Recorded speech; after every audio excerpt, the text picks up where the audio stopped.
News anchor tries to tell a joke to the Dalai Lama. Rob, I'm with you. The Lama has totally heard that joke before. He was just screwing with the anchor. Couldn't you tell? Yeah. Couldn't you tell? Like, oh, I haven't heard. Oh, please. Dude, please. he submitted his position as political leader like a couple months ago. He just doesn't care anymore. You know what? Exactly right. Exactly right. He's phoning it in. Yeah.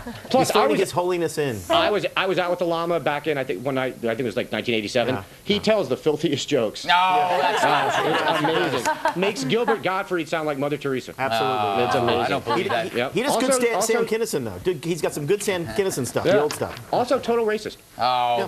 Yeah. Andy. Weird. What's that? Why do you say such things? It's wrong. It's fun. It's not true, though. I know. Of course it's not true. You're going to have to apologize. It's the Dalai Lama. I know. I know. I don't have to apologize. He didn't understand what I said. Wiener diagnosis. Greg, you said experts interviewed by Politico say he could suffer from a buttload of conditions. Their words. Yes. Not their words. Really? No.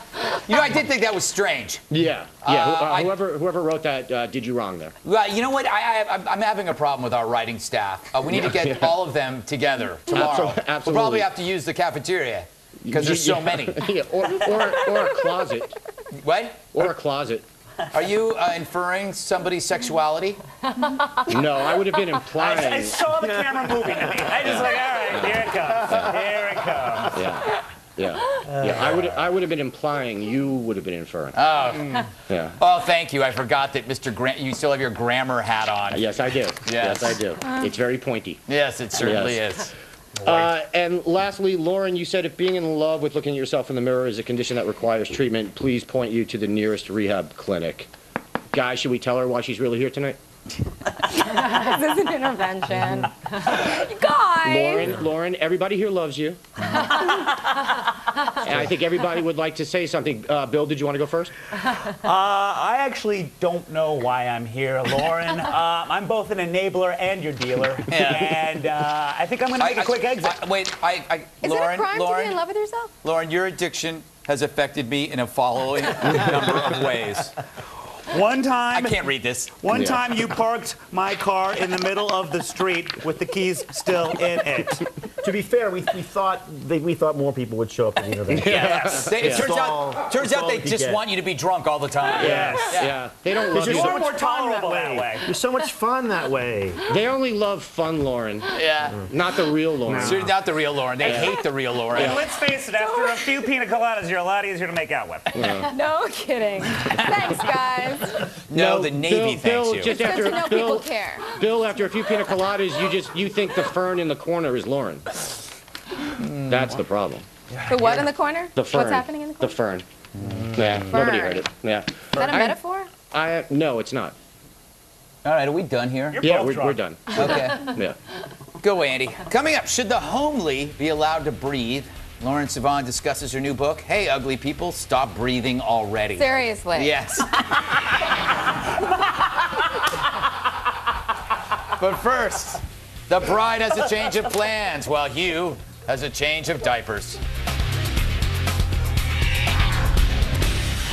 He's saying no thank you to all the hanky-panky. I speak of the Catholic University of America President John Garvey, who explains in the Wall Street Journal exactly why the school is going back to single-sex dorms. The reason? Well, he cites studies showing that not only does more sex happen in co-ed dorms, who knew, but more binge drinking as well. So starting next year, all freshmen will be assigned to single-sex dorms, with the change extending to sophomore dorms the following year. This is interesting. Meanwhile, in a related story, all rising sophomores at the Catholic University have just transferred to Florida State. Let's discuss this in... Lightning round. Lightning round. Lauren, assuming you were sober in college, do you agree with this change? To make it single-sex dorms to prevent people from Yes. I mean, anyone been to an all-girls Catholic school? I don't think that's going to work. Not allowed. Yeah. But you're right, I guess. Those girls are pretty frisky. Oh, really? But you know, they're frisky in a good way. They don't go all the way, and that's important. And maybe they have a point. Co-ed dorms just lead to nothing but co-ed problems. Well, I just think they should be connected. For example, I think that women Underground and men tunnel? should work out in different rooms, but hot tub in the same place. We should be able to wake up in our own areas, shower in our own areas, go to the bathroom in the same areas, but connect for the hooking up and drinking. Oh, I like that. That's my life, actually. Rob, what do you stand on co-ed dorms? I haven't been able to think of anything except those Catholic girls' schools. Yes. So, Sorry, Rob. I didn't mean to derail you there. Yeah. Well, you know the real tragedy, Bill. You're a sequential hermaphrodite, so none of these dorms actually apply to you. Look, I went to Emerson College, and they had co-ed dorm rooms. Yes. And being that this was a musical theater school, 65% of the male population at Emerson thought it was disgusting. They were against it. I love it when you mention Emerson, because then we get letters from Emerson grads that complain, but I didn't know they Go could write. Lions! All right. Monday, Airbus unveiled a plane of the future, which should be ready by the year 2050. Some of the features, wow. Relaxation zones with fully stocked bars. It's transparent, vitamin-rich air. It's translucent skin that lets passengers see outside the plane, which sounds horrifying. And yes, laugh all you want, Ann, but this scares the hell out of me. I don't want to see outside.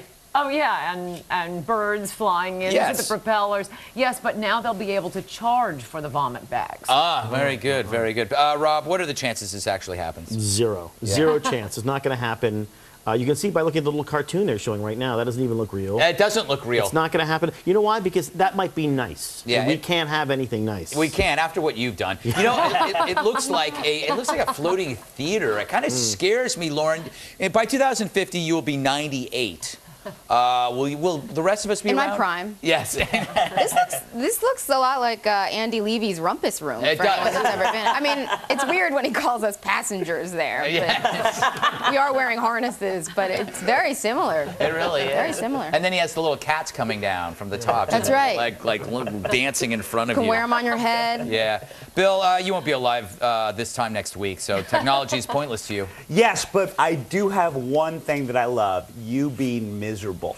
And you normally, when you're flying, you got your wine glass in one hand, you got your little Ambien in your mouth, and you got your growing pea stain on the side of your pants.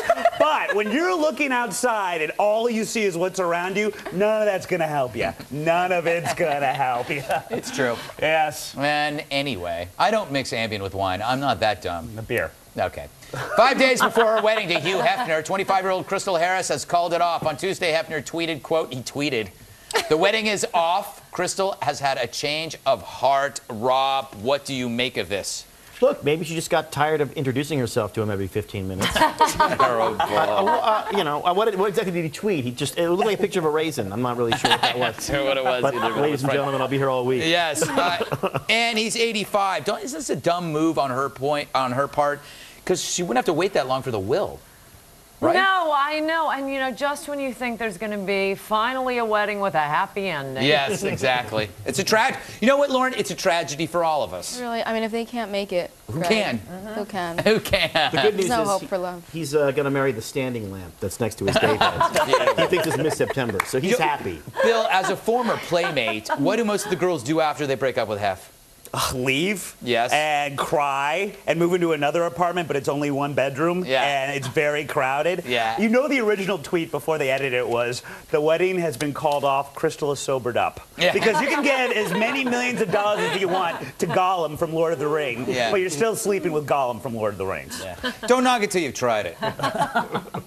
Time for another break. And remember to check out the podcast. There's a new one every day, except for today. No, not one today. Not one today. Catch them. Go to foxnewsradio.com and click on Red Eye.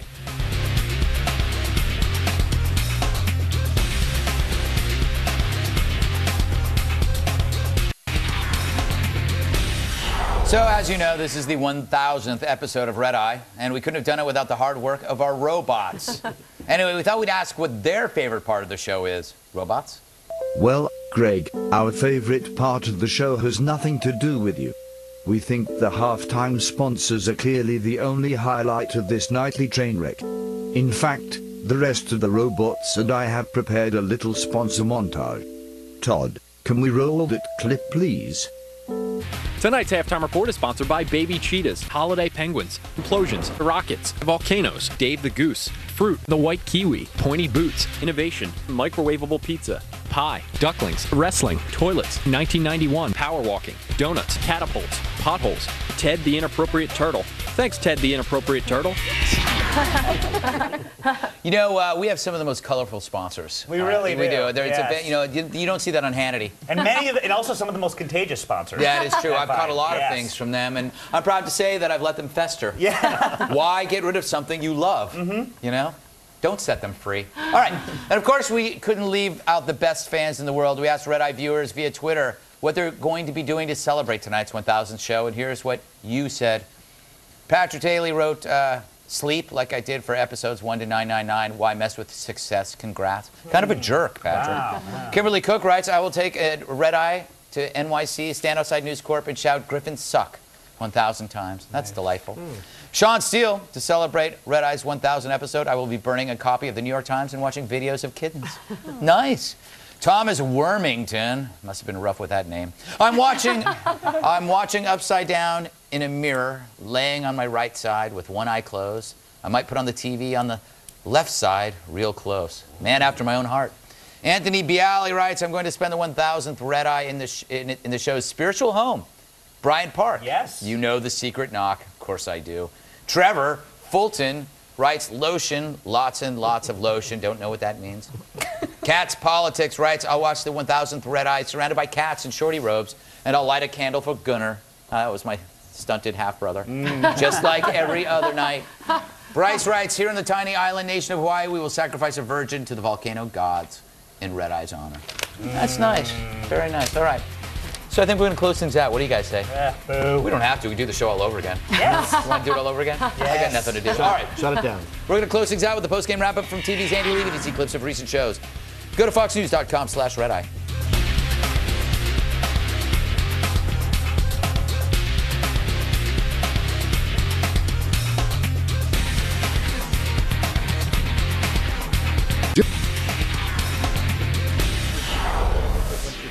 You guys done talking over there? Happens all the time. They're still talking, by the way. I will be appearing on Hannity on Wednesday at 9 p.m. Eastern Time, coming up tomorrow on the next Red Eye. Return appearances from Mike Baker and relationship columnist Diana Falzone. Boy, are they hot. What are you laughing about? Time to go back to TV's Andy Levy for the post-game wrap-up. Just lies. Amazing. Hey, Ann, how's the book doing? I will find out in the next couple of days, but I think it soared to the top after last week's appearance on Red Eye. Excellent. Darling. Yep. Speaking of lies. Hey, Lauren, I hear you almost went skydiving last weekend? Yeah, but the weather was lousy. Plus, I wanted to be strapped to you when we jumped out of the plane, and you didn't show up. Aww. What, you could have gone with your mom. She loves skydiving. How do I do that? Where am I? How do I put this on? Never gets old, does it? No, it doesn't. Never gets old. Love you, Mom. Lauren, had I known you wanted to be strapped to me, I would have showed up. You have to tell me these things. I'll put that in the chain mail next time. You have to tell me these things. Obviously, we have to spoon feed everything to you, Andy. Yes. All right. The lack of sexual tension between us is amazing. Zero chemistry. I can absolutely cut it with a knife. A butter knife. Wow. Hey, Rob, who do the fine folks over at Ricochet.com think won the debate? Well, thanks for asking, Andy. Ricochet is a fast-growing conversation site for the center-right Americans all across the country. I didn't ask that. Michelle Bachman. Really? Michelle Bachman. Okay. All right. Go to Ricochet. It's a great place. Yeah, it is, actually. I'm talking about the club downtown. Oh, by the way, upcoming guest, Ann Coulter. Hey, I'm smiling for the camera. It doesn't matter. Yeah. Okay. Nice. Wow, nice. Back to you, Greg. Happy 1000. Happy 1000 to you as well. 1000. Thank you, Lauren, Bill, Ann, and Rob. Always a pleasure doing this show. Goodbye.